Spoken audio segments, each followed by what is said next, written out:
Hello and welcome to yet another video. In this video, I'm going to cover a topic in Form 3 that, according to me, students find very challenging, but it's not that challenging. So I'll go through the main points in that particular topic. I won't teach you everything, but I will look at the main points. As usual, I want to start, by the way, that topic is chapter 29 because I've listed all the chapters in the Kcse physics from chapter 1 all the way to chapter 41. So this is chapter 29 and this topic is quantity of heat. So let us first of all go through the specific objectives that I would expect you to be able to achieve by the end of this video lecture. This one is very important. I consider this to be very important because every time when you watch any of my videos, I'd like you to be looking for something. For instance, if somebody asked you in this particular topic, what is the distinction between heat and temperature? What would you say? Or you were asked to state factors which affect the quantity of heat which is gained by a substance or a body. What are these factors? Or even define specific heat capacity or specific latent heat of fusion or specific latent heat of vaporization. What would you say? Supposing you were asked to describe an experiment to measure any one of these physical quantities, specific heat capacity, specific latent heat of vaporization or fusion, how would you describe that particular experiment? And finally, are you able to solve numerical problems involving these concepts? So let's go to the first item, which is the distinction between heat and temperature. These are not new quantities to you.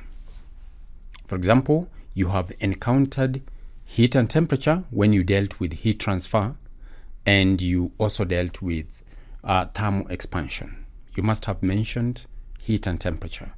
But let us go through them in order to clarify just a few points. So I'm going to start with temperature. We look at a few points about temperature and then heat. Temperature is the degree of hotness of a substance. It is measured in degrees Celsius or Kelvin. And it is measured using a thermometer. You have encountered the degree Celsius elsewhere, you have encountered the unit Kelvin elsewhere, and you have definitely dealt with a thermometer. So we are just putting a few points together. How about heat? Heat is energy when that energy is in the process of transfer from an object at a higher temperature to an object at a lower temperature. So heat is something which is like flowing when that energy is in the process of transfer and it is moving because one body is at a higher temperature than another one, then we are talking about heat. We are definitely talking about heat. So remember that. And it is measured in units we call joules or Newton meters. And it is usually calculated, although we could measure it using a special apparatus we call a joule meter. Joule meter. But in this particular topic, we won't mention anything to do with the joule meter. We will always be calculating the quantity of heat which is gained or lost by a body using various methods. So, what happens when two objects are in contact with each other? What happens? Heat will flow from, or there is that energy which will move from the body at a higher temperature to the body at a lower temperature. So, an object can either lose heat or gain heat. The object at a higher temperature will lose heat to the object at a lower temperature. The one which loses heat, its temperature is going to decrease. The one which gains heat, its temperature is going to rise. So already we can see one of the effects of heat on an object. Its temperature can change. When it loses heat, its temperature decreases. When it gains heat, its temperature rises. Although towards the end, when we talk about latent heat, we are going to see that sometimes an object can gain heat or even lose heat, but its temperature is not changing. So we can tell that an object has lost heat or gained heat by changing temperature. But when it loses heat or gains heat and its temperature is not changing, that heat transfer is hidden. It's not apparent. It's not clear. It is hidden. You cannot be able to tell whether the object is gaining or losing heat. That heat is referred to as latent heat. Latent means hidden, or it means something which is, has not been activated. It is there, but it has not been activated. So remember this, when that energy is in the process of transfer from a body at a higher temperature to a body at a lower temperature, it is referred to as heat. And heat has got several effects on a body. For example, if you heat some few pieces of ice, it's definitely going to melt. So its state has changed from solid state to liquid state. What will happen when you heat water to very high temperatures? It's going to change into a gas. So you can see this is the second effect of heat on an object. Its state can change. But what happens at molecular level? Before we go to that, I want you to remember that when an object gains or loses heat energy, or rather solids, what makes up solids? They are made up of particles. For example, in this simulation, I want you to look at these small spheres as representing particles in solids. And you know that particles in solids are usually in motion. So I'm going to set them to be in some kind of motion. Although a solid appears, its shape appears fixed, and you can say that the particles are not in motion. They are in motion, very high rate of vibration. Now when that object gains heat, when it is heated, let's see what happens. We start heating it from this end here.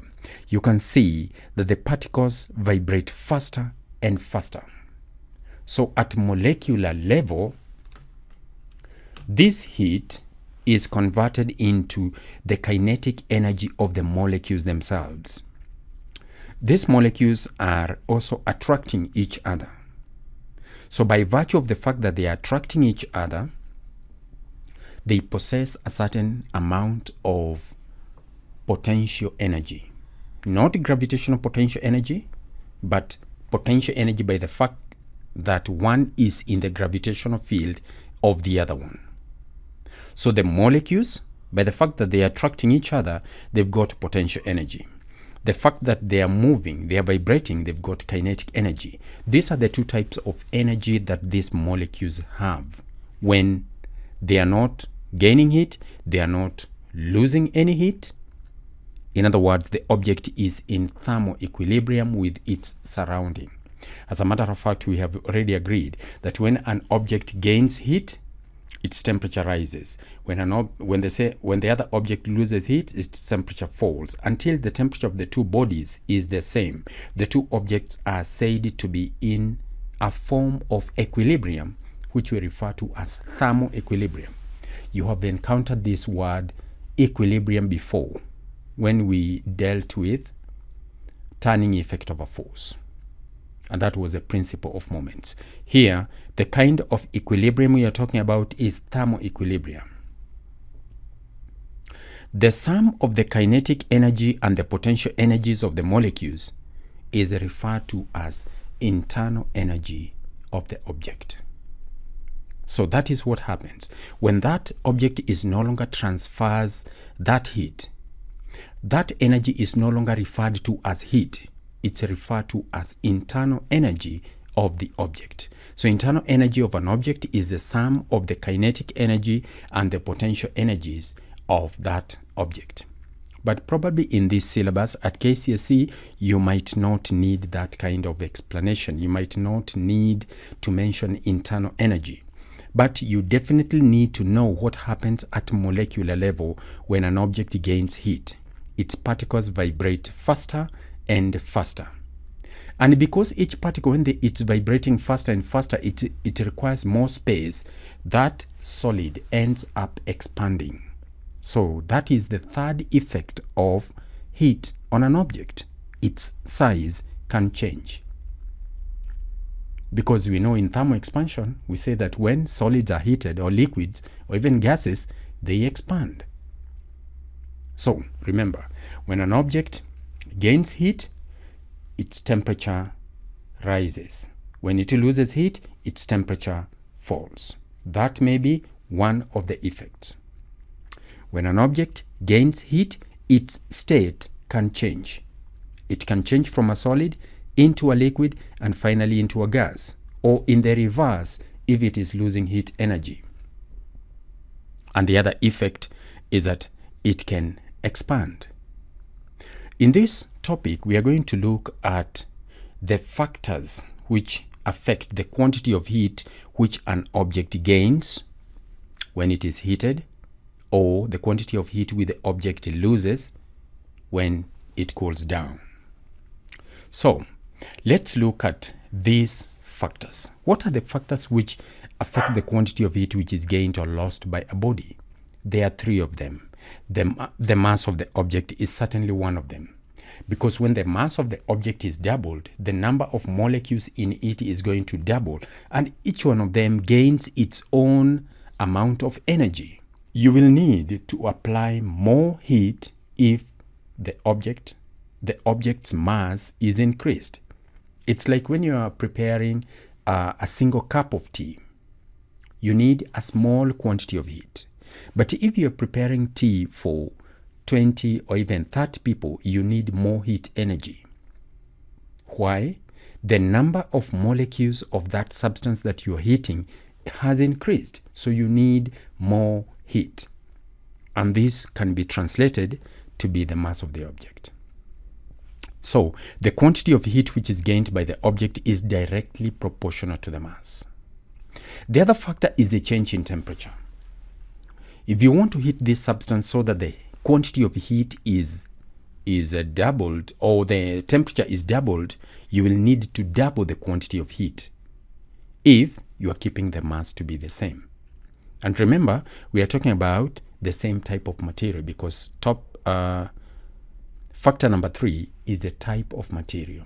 When you talk about type of material, we are talking about a physical quantity which we refer to as the specific heat capacity of the substance. So let me just put a statement here, a mathematical statement that is now going to link these factors. So we are going to represent the quantity of heat with the letter Q. Letter Q. So the quantity of heat which is gained by a body is directly proportional to the mass of the object. If you double the mass of the object, you will have to double the quantity of heat required. It's directly proportional to the change in temperature, delta theta, and it depends on the material. The material is represented by a physical quantity we call C. Usually this equation is written as Q is equal to mc delta theta, like that. So it's obvious when it comes to mass, we can do an experiment to show that when you double the mass, then the quantity of heat required is going to double. How about material? You could heat paraffin, you could heat water, you could change the substance, you could even heat a solid. So at this point, I'm not going to describe these factors. You can definitely get some experiments in your course book, the book 3, and you'll be able to see what kind of experiments you are supposed to describe. I want to go straight to specific heat capacity of a substance. Specific heat capacity of a substance, how do we define it? Specific capacity of a substance is defined as the quantity of heat which is required to raise the temperature of unit mass of the substance by 1 Kelvin or 1 degree Celsius. So over here, we're going to say that specific heat capacity of the substance is defined as the quantity of heat. Remember, we have said the quantity of heat is Q, required to raise the temperature of unit mass of the substance by 1 Kelvin or 1 degree Celsius. And that is the equation that we use to calculate specific capacity. So supposing we were asked to design an experiment to measure the specific capacity of a solid, for example, how would we do it? But before we do that, let's look at an example. Of course, at this point, I want us to look at the units which are used to express this specific capacity, and they are derived from these ones here. We have said that heat is measured in joules,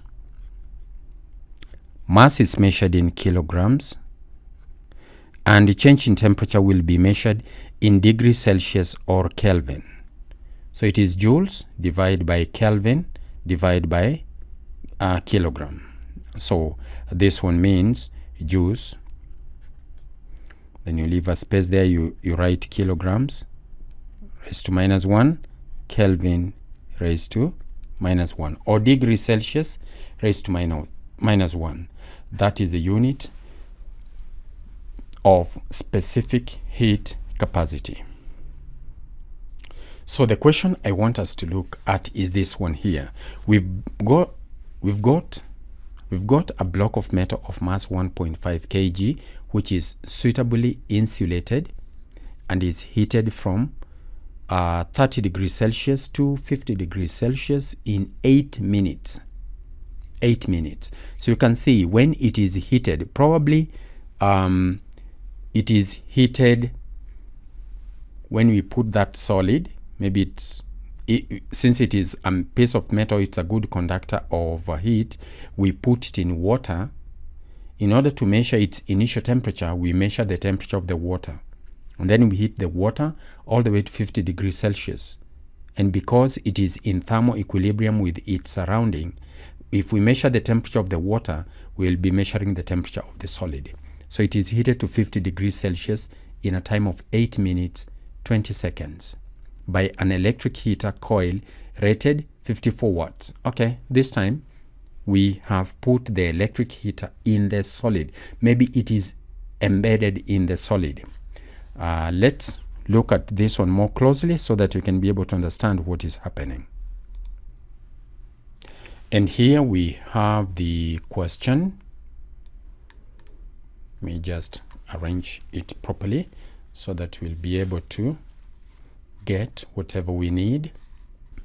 So this block of metal, like I've already pointed out, it could be cylindrical like that.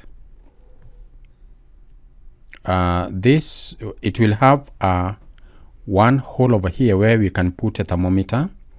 It will have another one where we can put the electric heater. And you can see now this electric heater will be immersed inside here, while the thermometer will be put inside here so that it can measure the initial temperature of the block, which we have said it's 30 degrees Celsius. The final temperature of the block, theta 2, is 50 degrees Celsius, and the rising temperature or the change in temperature is of course theta 2 minus theta 1, and of course that one goes without saying. It's 50 minus 30, which gives me 20 degrees Celsius. That is how we get the rising temperature. The rising temperature is a calculated physical quantity. Now, at this point, I want to mention just two things. You should be able to distinguish between a measured physical quantity and a calculated physical quantity. When you calculate, you're using figures. When you measure, you're using an instrument. Theta 1 and theta 2 are measured physical quantities. So if you get a question which is asking you, list down the physical quantities which the student can measure in order to calculate the specific capacity. Don't say that one of the physical quantities you measure is change in temperature. No, you don't measure change in temperature. To measure a physical quantity means to pick a measuring instrument and you find its magnitude using that instrument.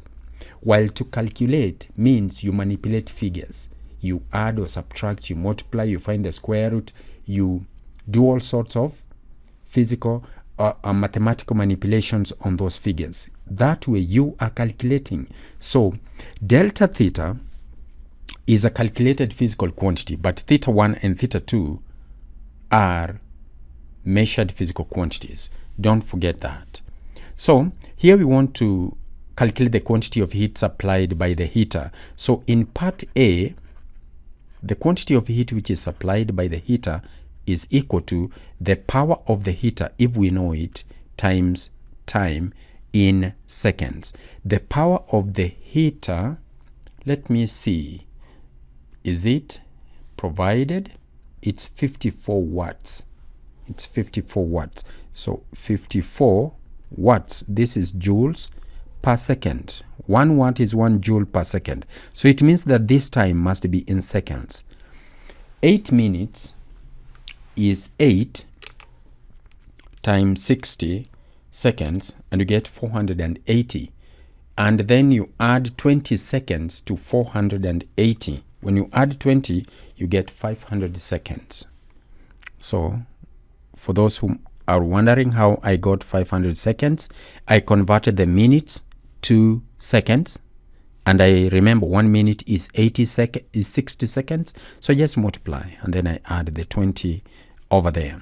So what do I get? 500 times 54, we get 27,000 joules. 1,000 joules. This is the quantity of heat supplied by the heater. The heater is a transducer. In the previous topic where we were talking about heating effect of electric current, we saw that one of the major transducers in electricity are heaters. They're used in iron boxes.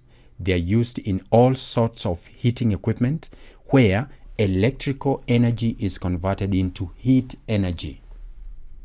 The device which converts one form of energy into another one is referred to as a transducer. So in this case, the heater is a transducer. It is converting electrical energy into heat energy. So once I calculate that energy, that electrical energy, I immediately know that it's going to be heat energy. So this heat energy is used to heat up this block, to heat up the block. So what happens is that this Q will be equal to mc delta theta. The quantity of heat we provide is 27,000, but let me just make C to be the subject. I divide both sides by m times delta C. So I'm going to get Q over m delta theta. And when I substitute this, when I substitute in these values, the mass was 1.5, while the change in temperature, we have seen that it is 20 degrees Celsius. A change in degrees Celsius, a change in temperature in terms of degrees Celsius is the same as a change in temperature in terms of Kelvin. You can just prove that by saying that since theta 1 is 30 degrees Celsius, this is the same as 30 plus 273 everything Kelvin, and this one will be 303 Kelvin. That is theta 1. theta 2 is 50 degrees Celsius. 50 degrees Celsius. This one is the same as 50 plus 273 again Kelvin, where you get 323 Kelvin. And when you get the rise in temperature or the change in temperature, you're going to get 323 minus 303. Let's see what that gives us. 323 minus 303, I'm going to get 20 Kelvin. So this is 20 Kelvin. So you can see that when we are talking about a change in temperature in terms of Kelvin is the same as the same change in temperature in terms of degrees Celsius. That is why the unit for specific heat capacity is either joules per kilogram per Kelvin or joules per kilogram per degree Celsius. So it does not matter whether you are using Kelvin or degree Celsius, because we are interested in the change in temperature. But be careful. In the next topic, which is gas laws, temperature has to be in Kelvin. There is no negotiation about that. Okay, so specific heat capacity is that one there. So I'm going to get 27,000. I divide this by into brackets 1.5 times 20. I close the bracket and I get a value of 900. So this one is going to be equal to 900 joules per kilogram per Kelvin. So easy. Let's look at part C. Heat capacity of the block. I want the heat capacity, the specific heat capacity. Or there was a bit of a problem here. Over here, this is the heat capacity. Heat capacity. There is a difference between specific heat capacity and heat capacity. What I have worked there is actually part C. Let me just change this. What I've worked here is part C. Part B, I'm going to show you how it worked out after I explain this. Specific heat capacity, the quantity of heat required to raise the temperature of unit mass of a substance by 1 Kelvin. But heat capacity is the quantity of heat required to raise the temperature of a given mass or the temperature of a given object by 1 Kelvin. So for one of them, it's the heat required to raise the temperature of 1 kilogram. Heat capacity is the heat required to raise the temperature of a given mass, not necessarily 1 kilogram. That object could be having 5 kilograms. It could be having a different mass. The object may be made up of different materials with different specific capacities. So, the relationship between specific heat capacity and heat capacity is this. Heat capacity, which is capital C, will be given by the specific capacity times the mass. Or you can say specific capacity is equals to heat capacity, which is capital C, divided by the mass.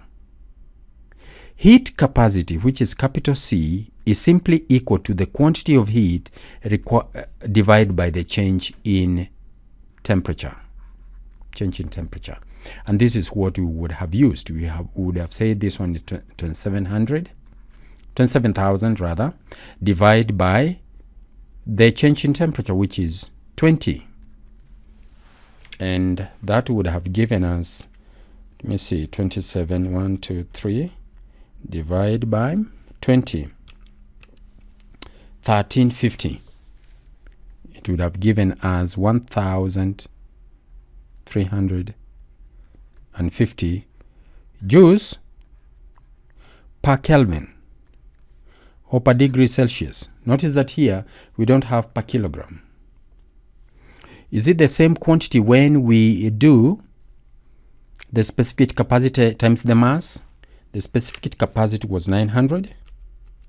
If I multiply it by the mass, which is 1.5, I'm going to get 1350. So this is the special relationship between specific capacity and heat capacity. And heat capacity is defined this way. It is the quantity of heat required to raise the temperature of a given mass by 1 Kelvin. But specific capacity is a heat required to raise the temperature of unit mass of the substance by 1 Kelvin. So one of them is to raise the temperature of a given mass, or to raise the temperature of the object, and the other one is to raise the temperature of unit mass. So specific capacity is to raise the temperature of unit mass, while heat capacity is to raise the temperature of a given mass. Keep that difference in mind. So let's go on. Let me put this one away. Let's now look at one of the methods that we can use to determine the specific heat capacity of a solid. We refer to this method as the method of mixtures. It is described in your textbook. So just go through your textbook and you see this exact diagram in your textbook. So what does it involve? There is this metal block. By the way, the solid used here, and remember we are talking about determination of the specific heat capacity of a solid by the method of mixtures. The solid used must be a good conductor of heat, and that is why we are using a piece of metal. It cannot be used for a material such as a piece of wood. It won't work. Okay, we get the piece of metal. The first thing we do is we determine its mass using a top balance. We can measure its mass. Then we put it in a beaker of water. Then we heat that water until it boils continuously. And when it is boiling steadily, we are going to record the temperature of the boiling water. We call it θ1. That is all we need to do as far as that step is concerned.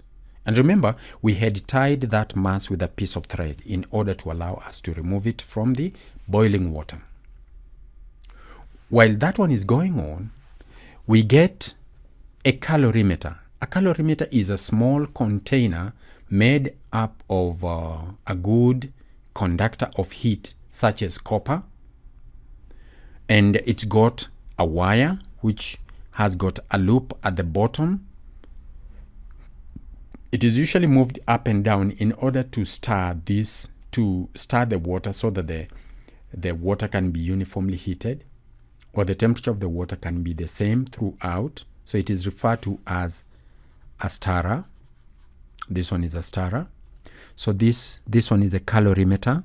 So we are going to find the mass of the calorimeter. We measure the mass of the calorimeter using again the top and balance, way before we put it inside this container. I'm going to explain what this container is all about. We find the mass of the empty calorimeter. We put some water inside there, maybe halfway or three-quarter full. We put some water, and if we want to find the mass of the water inside, we find the mass of the calorimeter plus the water, and then we subtract the mass of the calorimeter. From that, we are going to get the mass of the water inside there. And remember, over here we know the specific heat capacity of water. We also know the specific capacity of copper. It's about 400 joules per kilogram per Kelvin. The specific capacity of water is 4,200 joules per kilogram per Kelvin. Now we are going to use the same thermometer that we are using over here, but we must cool it down, maybe on running water on a tap. You just put it there, cool it down, because if you immediately transfer it to the cold water, you know the bulb is warm, it's hot, it's going to transfer some heat to the water, and you don't want that one to happen. And that will introduce errors. Okay, once we find the temperature of the cold water, maybe it's at room temperature 23 degrees Celsius. This one is boiling water at 98 degrees Celsius. We are going to cover the outside of this calorimeter with lagging, something like a blanket or cotton wool, to prevent loss of heat from the calorimeter by conduction. That's why we cover it with a poor conductor of heat. And then to further reduce loss of heat by conduction, we are going to put this one in a wooden container. This one is a wooden box that has been specially constructed. And it's got a wooden cover here at the top with the two holes, one for the thermometer and the other one for the stirrer. So we're going to put the calorimeter now inside that wooden box. We open it up, we put the thermometer aside, we just leave the stirrer inside. Then we come back here, we transfer this block from the hot water all the way to inside this as quickly as possible to the water inside the calorimeter, and then we cover it up. The reason why we must transfer this block as quickly as possible is to avoid loss of heat by radiation through the air inside here. Because if we take a very long time transferring it, then it's going to cool down slightly. So we don't want that one to happen, because if it cools down, it has lost heat to the surrounding, and we want to reduce that loss of heat to the surrounding as much as possible. The other thing we must ensure is that we must be careful that there are no water droplets which are clinging onto this solid, because if there were some water droplets which are clinging onto the solid, you'll find that those water drops are at a very high temperature, 98 degrees Celsius. When we transfer it here, they're going to heat up this water unnecessarily. We only want this water to be heated by the block only. So the moment we transfer this solid from the hot water into the calorimeter, now we have two bodies in contact, and one body is at a higher temperature, which is the metal block, and the other one is at a lower temperature, which is water. And what did we say when we put two solids in contact with each other and they are at different temperatures? Heat will be transferred from one body to the next body by conduction. So heat will be transferred from the solid to the surrounding water. So when the water gains that heat, its temperature is going to rise. Simultaneously, when the block loses the heat, its temperature is going to decrease. So this is what is going to happen. The temperature of the solid is here initially. The temperature of the water is down here. So the solid is going to lose heat to the water, so its temperature is going to fall, while that heat which is gained by the water will make the temperature of the water to rise. So a point will come when they are at the same temperature. That final temperature where the two bodies are in thermal equilibrium must be measured. So you'll have to stir the liquid continuously as you watch the thermometer. Then it will reach a certain maximum temperature, which is lower than the temperature of the boiling water. Of course, it should be lower than the temperature of the boiling water, and it should be higher than the temperature of the cold water, because the temperature of the cold water is rising, while the temperature of the solid, which was the temperature of the hot water, is falling. And then at this point, we can say this. Before we put down that mathematical statement, let's appreciate the fact that since copper is a good conductor of heat, its temperature will be the temperature of the water that is inside it. So when the temperature of this water rises from room temperature to some other higher temperature, maybe 30 degrees Celsius, the temperature of the copper calorimeter also rises because it has absorbed some heat. So there are two bodies here which are absorbing heat from the solid. the solid is losing heat. That heat which is lost by the solid is absorbed by the water and the calorimeter.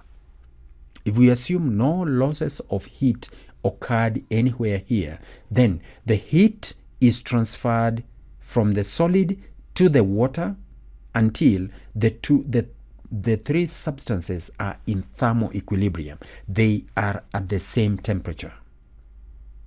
And from there, we can now put down this statement where we say the quantity of heat lost by the solid is equal to the quantity of heat gained by the water plus the quantity of heat gained by the calorimeter. And this method is referred to as the method of mixtures. And in order to maybe to clarify this point, I'd like us to look at this question here, where we are told that a lagged copper calorimeter of mass 0.75 kilograms contains 0.9 kilograms of water at 20 degrees Celsius. That is exactly what we did. A bolt of mass 0.8 kilograms is transferred from an oven at 400 degrees Celsius. So this time we are not heating that mass in water, but we have put it in an oven, and in that oven we can be able to read the temperature of the oven, and we say that the temperature of the oven is the same as the temperature of that bolt. To the calorimeter, and a steady temperature of 50 degrees Celsius is reached by the water after stirring. So you can see that the temperature of the water rose from 20 degrees Celsius to 50 degrees Celsius, while the temperature of the bolt fell from 400 degrees Celsius to 50 degrees Celsius. So in both ways, we can get the change in temperature of that substance. The change in temperature of the bolt is 400 minus 50, which will be 350 degrees Celsius, while the change in temperature of the water will be 30 degrees Celsius, from 20 to 50. How about the temperature of the calorimeter? It will also rise from 20 degrees Celsius to 50 degrees Celsius. So the heat which is lost by the bolt, which is mc delta theta, is equals to the heat which is gained by the calorimeter, which is mass of the calorimeter times specific capacity of the calorimeter times the change in temperature of the calorimeter, plus the heat gained by the water, which is the mass of the water times the specific capacity of the water times the change in temperature of the water. And using those values, you can see we've been provided with the specific capacity of copper and that of water. And we are required to get the specific heat capacity of the material of the bolt. So let's quickly look at that. So here we have the question. We are going to say that the quantity of heat lost by the solid, which is mass of the solid, times specific capacity of the solid, times change in temperature of the solid, is equals to the quantity of heat gained by the water, which is mass of the water, times specific capacity of the water, times change in temperature of the water, plus quantity of heat gained by the calorimeter, mass of the calorimeter, specific capacity of the calorimeter, times change in temperature of the calorimeter. The mass of the solid is given a bolt of mass 0.8, so it is 0.8. It is its specific capacity that we are looking for. Its change in temperature is the 350. How did I get it 350?